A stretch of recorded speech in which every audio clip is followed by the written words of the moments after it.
Next మనతో Kadapa reporter live లో ఉన్నారు సుబ్బారెడ్డి. చెప్పండి, ప్రొద్దుటూరు మున్సిపల్ పెట్రోల్ బంకులో 1.28 కోట్ల నిధుల స్వాహాకు బాధ్యులుగా తేలిన ఆ 15 మంది అధికారులు సిబ్బంది ఎవరు? ఈ విచారణ నివేదిక ఆధారంగా ప్రభుత్వం వారిపై ఎలాంటి క్రిమినల్ చర్యలకు లేదా సస్పెన్షన్లకు ఆదేశాలు జారీ చేయబోతుందా? మార్నింగ్ లక్ష్మి, ఏదైతే కడప జిల్లా ప్రొద్దుటూరు పురపాలక సంఘం పెట్రోల్ బంకు నిర్వహణలో జరిగేటటువంటి నిధుల స్వాహా అయితే కలకలం రేపుతోంది.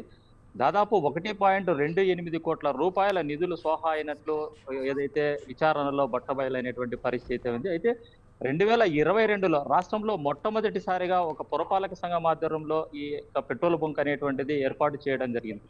ఇందులో ఈ పెట్రోల్ బంకుకు అంటే మున్సిపాలిటీకి సంబంధించినటువంటి స్థలం ఏదైతే ఉందో ఆ స్థలంలో ఈ పెట్రోల్ బంక్ ఏర్పాటు చేసి అందుకు సంబంధించినటువంటి అందులో వచ్చేటటువంటి ఏదైతే పెట్రోల్ బంక్ నిర్వహణ ద్వారా వచ్చేటటువంటి దాన్ని పురపాలక సంఘం అభివృద్ధికే వినియోగించేటటువంటి పరిస్థితి ఉంది. అయితే ఏదైతే ఈ పెట్రోల్ బంకులో అప్పుగా ఇచ్చేటటువంటి పెట్రోల్ బంక్ ఏదైతే ఉందో ఆ పెట్రోల్ అప్పుగా ఇచ్చినటువంటి నేపథ్యంలో తర్వాత వచ్చేటటువంటి రికవరీ అయ్యేటటువంటి అప్పుగా ఇచ్చేటువంటి డబ్బులను రాబట్టేటటువంటి నేపథ్యంలోనే ఈ గోల్మాల్‌కు తెరలు తీసినారని చెప్పుకోవచ్చు. ఎందుకు వచ్చినటువంటి డబ్బులను అకౌంట్‌లో జమ చేయకుండా తన సొంత అవసరాలకు వాడుకున్నారా? లేకపోతే వేరే దానికి దుర్వినియోగం చేశారా? అనేటువంటిది కూడా సంబంధిత అధికారులు ఇచ్చేటువంటి నివేదికలో బయటపడేటటువంటి పరిస్థితి ఉంది. దీనికి సంబంధించి అనంతపురానికి చెందినటువంటి ప్రాంతీయ సంచాలకులు ఏదైతే నిధుల స్వాహా జరిగి సంబంధించినటువంటి దాన్ని విచారణ చేపట్టడం జరిగింది. అందులో దాదాపు 1.28 కోట్ల రూపాయలు అంటే ఈ సంవత్సరం ఫిబ్రవరి 23 వరకు ఈ నిధుల స్వాహాకు సంబంధించి పూర్తి నివేదిక అనేటువంటిది తయారు చేసి అందుకు సంబంధించి ఆ నివేదికను ప్రభుత్వానికి కూడా అందజేయడం జరిగింది. అయితే ఇందులో 15 మంది పాత్ర ఉందా అనేటువంటిది నివేదికలో సంబంధిత సంచాలకులు ఇచ్చినటువంటి రిపోర్ట్‌లో మెన్షన్ చేయడం జరిగింది. ఇందులో ఈ 15 మందిలో దాదాపు గతంలో పనిచేసినటువంటి అంటే ప్రస్తుతం ఉన్నటువంటి కమిషనర్ రవిచంద్రారెడ్డితో పాటు గతంలో పనిచేసినటువంటి రఘునాథ్ రెడ్డి కావచ్చు, రంగస్వామి కావచ్చు, అలాగే మల్లికార్జున, వెంకటరమణ ఈ కమిషనర్లు వీళ్ళ పరిపాలనలో అంటే వీళ్ళంతా ఉండేటువంటి కమిషనర్లుగా పనిచేసినటువంటి సమయంలోనే ఈ వ్యవహారం అంతా నడిచిందనేటువంటిది ఆ నివేదికలో మెన్షన్ చేయడం జరిగింది.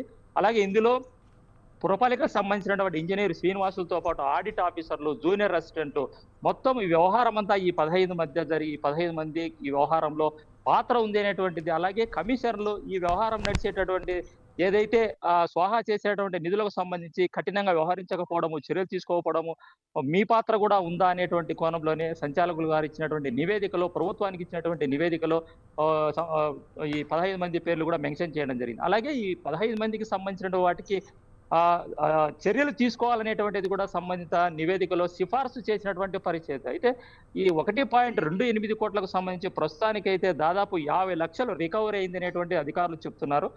మిగిలిన 70 లక్షలకు సంబంధించినటువంటి వాటి రికవరీ జరగలేదు. మరి ఆ రికవరీకి వాళ్ళ గడువు ఇచ్చినారా? లేకపోతే ఆ గడువుకు సంబంధించినటువంటి ఇందులో ఎవరైతే వ్యవహారం నడిపించారో వాళ్ళ పాత్ర దీంట్లో ఎంత ఉంది అనేటువంటిది నివేదిక రూపంలో ఇచ్చినటువంటి ప్రభుత్వానికి ఇచ్చే నివేదికలో ఉందనేటువంటిది కూడా అధికారులు చెప్తున్నారు. అయితే ఈ పెట్రోల్ బంకు నిర్వహణలో ప్రైవేట్ ట్రావెల్స్ కు సంబంధించినటువంటి యజమానులతో ఈ యొక్క పురపాలిక సంఘానికి సంబంధించినటువంటి కొందరు సిబ్బంది టైఅప్ అయి ఈ వ్యవహారం అంతా నడిచిందనేటువంటి ఒక ఆరోపణలు కూడా వస్తున్నాయి. అంటే ప్రస్తుతానికైతే ఈ వ్యవహారంలో రావాల్సినటువంటి అప్పులలో ప్రైవేట్ ట్రావెల్స్ కు సంబంధించినటువంటి యజమానులు ఎక్కువగా డబ్బులు ఇవ్వాలనేటువంటి ఒక ఆరోపణలు కూడా ప్రస్తుతానికైతే వినిపిస్తున్నాయి. అయితే ఏది ఏమైనా కూడా ఓవరాల్ గా చూసినట్లయితే ఈ పెట్రోల్ బంక్ ఏదైతే పురపాలిక సంఘానికి పెట్రోల్ మరక అనేటువంటిది ఒకటి అంటుకుందని చెప్పుకోవచ్చు. మరి ఈ మరకను ఏ విధంగా కడుక్కుంటారో, ఆ రికవరీకి సంబంధించినటువంటి 70 లక్షలు ఎప్పుడు రికవరీ చేస్తారో, సంబంధిత అధికారులకు సంబంధించినటువంటి ఎవరైతే ఈ 15 మంది పాత్ర ఉందని